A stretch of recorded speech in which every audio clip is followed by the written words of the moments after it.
God's love message इस YouTube channel के ऊपर जो भी भाई या जो भी बहन मुझे इस वक्त देख रहे हैं, मैं आप सभी का प्रभु यीशु मसीह के मीठे और मधुर नाम में मैं आप सभी का बहुत बहुत स्वागत करता हूं। और मेरे प्रिय भाइयों, मेरे प्रिय बहनों, इतने टाइम मैं एक टॉपिक चला रहा हूं, प्रभु यीशु मसीह के स्वर्ग से पृथ्वी पर आने के उद्देश्य। इसमें के लगभग कितने सरमन हो गए मैं देख लो, एक मिनट बस। 8 सरमन हो चुके हैं और आज का ये 9वां सरमन है। और जैसे आपने एंट्री किया है, आपने देख भी लिया होगा और जान भी लिया होगा कि हमारे प्रभु यीशु मसीह व्यवस्था और भविष्य वक्ता की पुस्तकों को पूरा करने के लिए आए स्वर्ग से पृथ्वी पर। आज इस विषय को आज हम जान कर लेने वाले हैं और इसको हम समझ कर लेने वाले हैं। लगभग 8 टॉपिक यानी कि लगभग 8 सरमन्स हो गए हैं। आज ये 9वां सरमन है। और आगे बढ़ने से पहले मैं यही कहना चाहूंगा कि आप सभी को इस वीडियो को एंड तक देखना बहुत जरूरी है, खासकर मेरे विश्वासी मसीह भाई, क्योंकि बाइबल को जब हम पढ़ते हैं तो जिन बातों के ऊपर हमारा ध्यान नहीं जाता है, उन्हीं बातों से क्या होते हैं, हालांकि हमारी आत्मिक उन्नति होती है। और उन टोटल बातों को हम लेकर के आते हैं ताकि आप भी अपनी आत्मिक उन्नति करने पाए।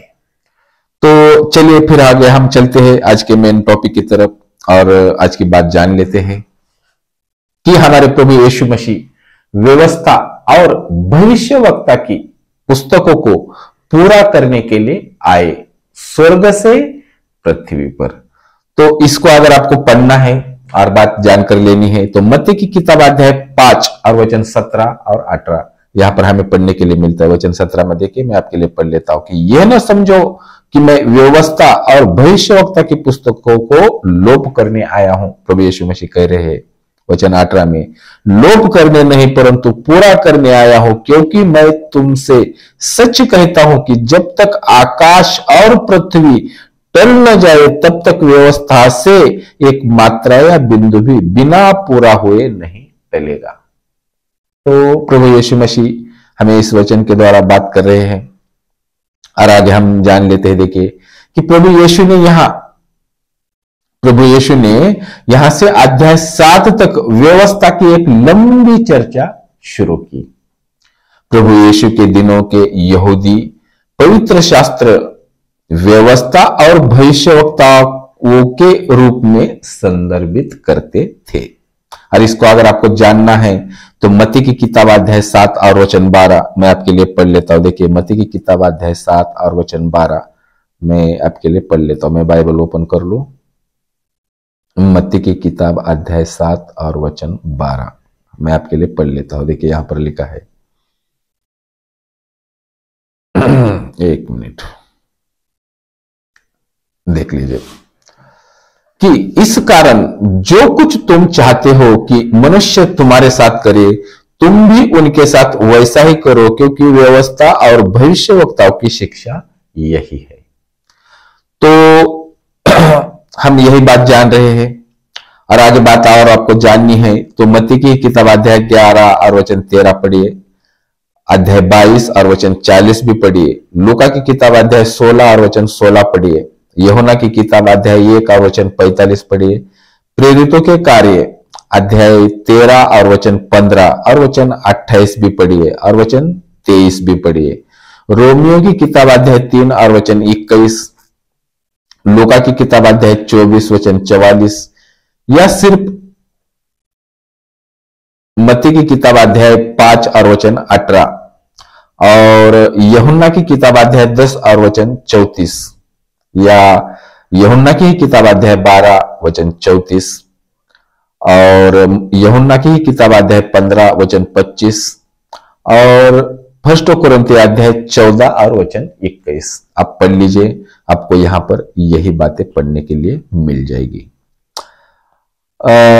यहां ये जो हम वचन पढ़ रहे हैं मत्ती की किताब अध्याय 5 और वचन 17, इसके अंदर हमें लगभग 17 बातों को ध्यान से देखना पड़ेगा और वो बातें हमें ऐसे उठकर आएंगी और समझने के लिए मिलेगी। तो इसमें से इस वचन के मुताबिक मत्ती अध्याय 5 और वचन 17 और 18 के मुताबिक पहली बात हमें ये देखने के लिए मिलती है कि प्रभु यीशु कहते हैं कि उनकी शिक्षा परमेश्वर के दिए गए प्रकारों, बलिदानों, भविष्यवाणियों, नियमों के समांतर है। कि हम क्या जान रहे हैं कि परमेश्वर के दिए गए प्रकारों यानी कि बलिदानों और भविष्यवाणियों नियमों के समांतर है। तो ये बात हमें यहां पर मिलती है समझने के लिए। और दूसरी बात हमको यहां पर मिलती है समझने के लिए कि जो कुछ भी इसकी मांगे थी उन्हें प्रभु यीशु मसीह ने पूरा किया है। किसकी? व्यवस्था की या भविष्यवक्ताओं की पुस्तकों की। अब तीसरी बात, स्वर्गीय पिता की पूरी योजना को प्रभु यीशु मसीह ने पूरा किया है। स्वर्गीय पिता की पूरी योजना को यानी कि पिता परमेश्वर की पूरी योजना को प्रभु यीशु मसीह ने पूरा किया है। और तीसरी बात हमें यहां पर देखने के लिए मिलती है कि स्वर्गीय पिता की पूरी योजना को क्षमा करिए, हाँ बराबर वचन। तीसरी बात हमें यह मिलती है कि स्वर्गीय पिता की पूरी योजना को प्रभु यीशु मसीह ने पूरा किया है। और चौथी बात मिलती है, इसलिए बाइबल के पुराने नियम की ऐसी बहुत सी सच्चाइयां है जो प्रभु यीशु और उनकी शिक्षा से समझा जा सकता है। तो इसको अगर आपको जानना है कि प्रभु यीशु मसीह की जो सच्चाइयां है, इसको अगर जानना है, समझना है, तो लूका की किताब अध्याय 24 और वचन 27 आपको यहां पर पढ़ने के लिए मिलेगा। मैं आपके लिए पढ़ लेता हूं। देखिए लूका 24-27 आपके लिए पढ़ लेता हूं। लूका की किताब अध्याय 24 और वचन 27 यहां पर लिखा है, मैं आपके लिए पढ़ लेता हूं। देखिए कि तब उसने मूसा से और सब भविष्यवक्ताओं से आरंभ करके सारे पवित्र शास्त्र में से अपने विषय में की बातों का अर्थ उन्हें समझा दिया, यानी कि चेलों को समझा दिया। तो हम क्या जान रहे हैं कि बाइबल के पुराने नियम की ऐसी बहुत सी सच्चाइयां जो प्रभु यीशु और उसकी शिक्षा से ही समझी जा सकती है। और इसी ऐसी बात आपको जाननी है तो यूहन्ना की किताब अध्याय 1 वचन 45 पढ़िए, यूहन्ना की किताब अध्याय 5 वचन 39 पढ़िए और वचन 46 भी पढ़िए। प्रेरितों के काम अध्याय 3 और वचन 24 से लेकर 26 तक आप पढ़िए।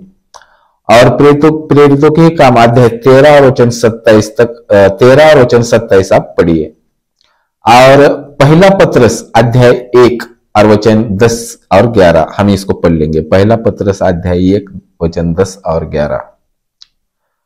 तो रेफरेंस के लिए बहुत सारे वचन हैं, लेकिन मैं ये आपके लिए मैं पढ़ लेता हूं। पहला पत्रस अध्याय 1 वचन 10 और 11 हम पढ़ लेते हैं। देखिए मैं आपके लिए पढ़ लेता हूं। इसी उद्धार के विषय में उन भविष्यवक्ताओं ने बहुत ढूंढ ढांड और जांच पड़ताल की, जिन्होंने उस अनुग्रह के विषय में जो तुम पर होने को था भविष्यवाणी की थी। और वचन 11 में उन्होंने इस बात की खोज की कि मसीह का आत्मा जो उनमें था और पहले से ही मसीह के दुख की और, देखिए मैं वचन ठीक ढंग से पढ़ो, उन्होंने इस बात की खोज की कि मसीह का आत्मा जो उनमें था और पहले ही से मसीह के दुखों की और उनके बाद होने वाली महिमा की गवाही देता था, वह कौन से और कैसे समय की ओर संकेत करता था। तो हम वचन में स्पष्टता से पढ़ रहे, जान रहे हैं कि भविष्यवक्ताओं ने बहुत ढूंढ ढांड और जांच पड़ताल की, तो और उन्होंने जिन्होंने उस अनुग्रह के विषय में जो तुम पर होने वाली थी भविष्यवाणी की थी। तो बात हम जान रहे हैं कि बाइबल के पुराने नियम के अंदर जो मसीह के बारे में भविष्यवाणियां की थी प्रभु यीशु मसीह की, जो सच्चाई थी, और उसी बातों को प्रभु यीशु मसीह ने भी उनको सिखाया है, समझाया है और उन बातों को प्रकट करके बताया है। अब पांचवी बात यहां पर हमको और देखने के लिए मिलती है कि इब्रानियों की किताब यही बताती है कि प्रभु यीशु ने कैसे पुरानी लिखी बातों को पूरा किया। आप अगर इब्रानी की किताब पढ़ेंगे तो आपको ये बातें वहां पर आपको सब समझने के लिए मिल जाएगी। और छठी बात यहां पर और ये देखने के लिए मिलती है कि यह दिखाने के लिए कि वह कभी भी व्यवस्था को निरस्त करने का इरादा नहीं रखता था। प्रभु यीशु मसीह, हमारे प्रभु यीशु ने अपने जीवन में इसकी सभी आज्ञाओं को शामिल किया, यानी कि व्यवस्था में की टोटल बातों को उनके अपने व्यक्तित्व में एक ऐसा स्वभाव था, यानी कि प्रभु यीशु मसीह के, जो पूरी तरह से परमेश्वर की व्यवस्था के अनुरूप था, और जैसा उनका स्वभाव था वैसा ही उनका जीवन भी था। तो ये भी बात हमें देखने के लिए मिलती है। और सातवीं बात हमें और देखने के लिए मिलती है कि प्रभु यीशु यह स्पष्ट करना चाहते थे कि उनके पास मूसा की व्यवस्था के अलावा परमेश्वर के समान अधिकार था, लेकिन प्रभु यीशु ने व्यवस्था में कुछ भी नहीं जोड़ा सिवाय एक बात के, जिसे किसी मनुष्य ने कभी व्यवस्था में नहीं जोड़ा था, और वह पूर्ण आज्ञाकारिता की बात है। पूर्ण आज्ञाकारिता यह निश्चित रूप से एक तरीका है जिससे प्रभु यीशु व्यवस्था को पूरा करने के लिए आए स्वर्ग से पृथ्वी पर।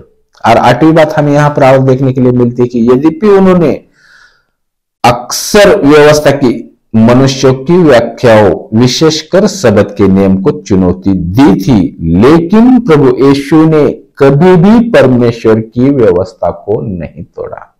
ये भी बात हमें पढ़ने के लिए मिलती थी। इसीलिए वचन कहता है कि मैं व्यवस्था को पूरा करने, व्यवस्था को और भविष्यवक्ताओं की पुस्तकों को पूरा करने के लिए आया हूं। और नवीं बात हमें यहां पर और पढ़ने के लिए मिलती है कि प्रभु यीशु ने व्यवस्था और भविष्यवक्ताओं के सैद्धांतिक शिक्षाओं को पूरा किया, जिसमें वह पूर्ण रहस्योद्घाटन लाया। और 10वीं बात हमें यहां पर यह मिलती है कि प्रभु यीशु ने व्यवस्था और भविष्यवक्ता की भविष्यवाणी को इस रूप में पूरा किया कि वह वादा किया हुआ व्यक्ति है। इस रूप में पूरा किया कि वह, यानी कि प्रभु यीशु मसीह वादा किया हुआ व्यक्ति है, जो छाया के पीछे की वास्तविकता को दर्शाता है। जैसा हम पुराने नियम को जब पढ़ते हैं तो पुराने नियम में प्रभु यीशु मसीह की पूरी परछाई हम सब मसीह भाई जानते हैं।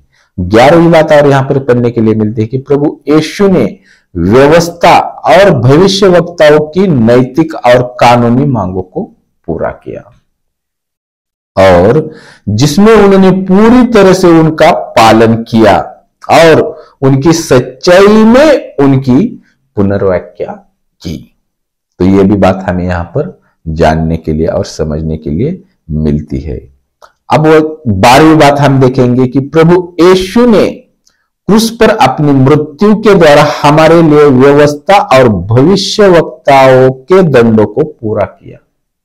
देखिए, प्रभु यीशु मसीह ने क्रूस पर अपनी मृत्यु के द्वारा हमारे लिए व्यवस्था और भविष्यवक्ताओं के दंड को पूरा किया, जिसके हम हकदार थे।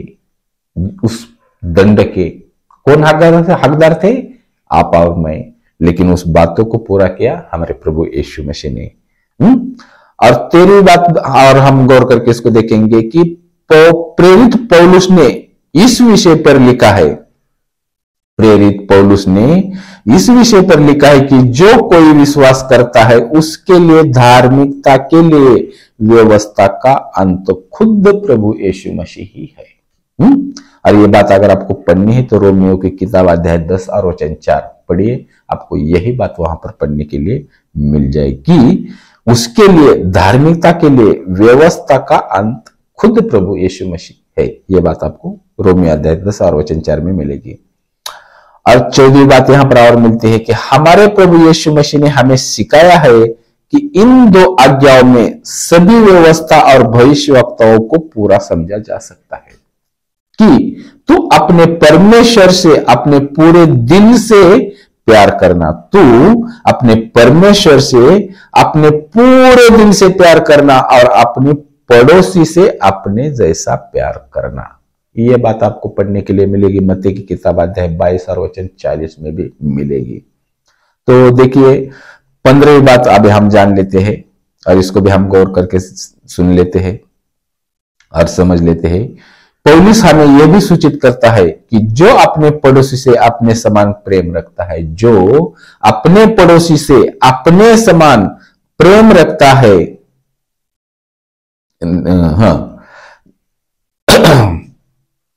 अपने समान प्रेम रखता है, उसने व्यवस्था को पूरा किया है।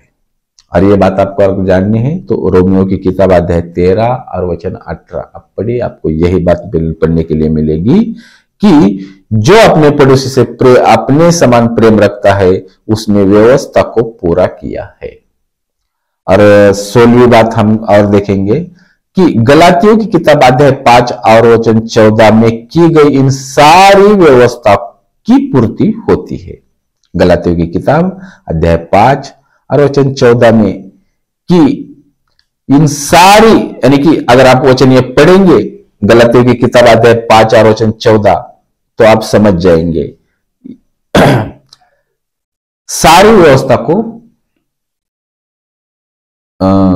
जरा कुछ तो प्रॉब्लम है, कोई बात नहीं, मैं इसको हटा लेता हूं।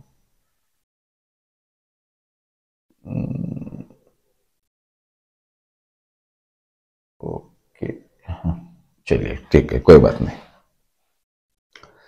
गलातियों की किताब अध्याय 5 वचन 14 में की गई सारी व्यवस्था पूरी होती है। वचन 5 गलातियों 5 और वचन 14 पढ़े, आपको समझ में आएगी कि तू अपने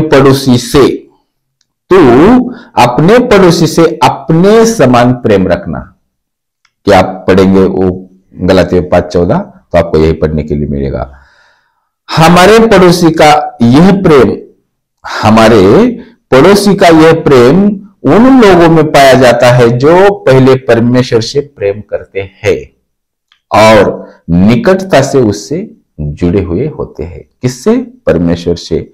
और वास्तव में परमेश्वर के प्रेम के सभी अलग है, अपने वास्तव में परमेश्वर के प्रेम से कभी अलग नहीं हुए। तो ये बात हमको यहां पर 16वीं बात हमको पता चल रही है। अब हम देखते हैं 17वीं बात कि हमारा प्रभु यीशु मसीह देह में प्रकट हुआ और उसने हमारे पापों के लिए एक प्रायश्चित यानी कि बलिदान दिया कि वह हमें अपने प्रेम और पिता के प्रेम का ऐसा प्रदर्शन हमें और सारी मानव जाति के लिए दे। इसलिए हम पढ़ते हैं कि रोमी अध्याय 8 और वचन 4 में कि परमेश्वर ने अपने निज पुत्र को पापमय शरीर में परमेश्वर ने अपने निज पुत्र को पापमय शरीर के रूप में भेजा स्वर्ग से पृथ्वी पर कि व्यवस्था की धार्मिकता को हम पूरी हो। यानी कि प्रभु यीशु मसीह, परमेश्वर ने क्या किया है? परमेश्वर ने प्रभु यीशु मसीह को पापमय शरीर में भेजा है कि व्यवस्था की धार्मिकता हमने पूरी हो, जो शरीर के अनुसार नहीं परंतु आत्मा के अनुसार चलते हैं। और जो प्रभु यीशु मसीह के अधीनता में, प्रभु यीशु मसीह के आज्ञाकारिता में और प्रभु यीशु मसीह को खासकर ग्रहण करके, अंगीकार करके, ये बात करके चलते हैं कि प्रभु यीशु मसीह मेरे लिए मारा गया, गाड़ा गया और वो एक दिन हमें लेने के लिए आने वाला है। और ये पूरे विश्वास के साथ हर एक बात से मन फेर कर जो प्रभु के मार्ग पे चलता है वो अपनी धार्मिकता को क्या करते हैं? प्रभु यीशु मसीह के अंदर होकर पूरी करते हैं। ठीक है, तो इस प्रकार जो बातें हम देखी कीमती की किताब अध्याय 5 और वचन 17 और 18 में वचन हमने पढ़ा कि यह न समझो कि मैं व्यवस्था और भविष्यवक्ताओं की पुस्तकों को लोप करने आया हूं। वचन 18 में लोप करने नहीं परंतु पूरा करने आया हूं, क्योंकि मैं तुमसे सच सच कहता हूं कि जब तक आकाश और पृथ्वी टल न जाए तब तक व्यवस्था से एक मात्रा या बिंदु भी बिना पूरा हुए नहीं टलेगा। तो ये बात प्रभु यीशु मसीह ने कही थी। आज हम इसने वचन से बहुत कुछ बातें जाने हैं और लगभग 17 बातों को हमने जाना है कि क्या क्या बातें इसमें से हमको समझने के लिए मिलती है। तो मैं यही कहूंगा, अब आगे की बातें हम करेंगे नेक्स्ट वीडियो में। ये 9वां सरमन है। मैं यही कहूंगा कि हमारे प्यारे परमेश्वर इस प्रेम संदेश के द्वारा आप सभी को बहुत बहुत आशीष दे। आमीन। और लास्ट में मैं यही बात कहूंगा दोस्तों, यद्यपि कोई बात आपको समझने के लिए दिक्कत आई हो, इसी YouTube चैनल के डिस्क्रिप्शन में जाइए, वहां पर आपको एवेंजलिस्ट रवि दिनकर जी का नंबर मिलेगा। आप उनसे बात कर सकते हैं। आपका बाइबल से जो भी कुछ प्रश्न हो आप पूछ सकते हैं। साथ ही साथ थोड़ा सा आगे जाएंगे, मेरा नंबर, मेरा नाम है बंडो कामले, आप मुझसे भी बात कर सकते हैं। जो भी कुछ बात जाननी समझनी हो मुझे भी पूछ सकते हैं, कोई बात नहीं।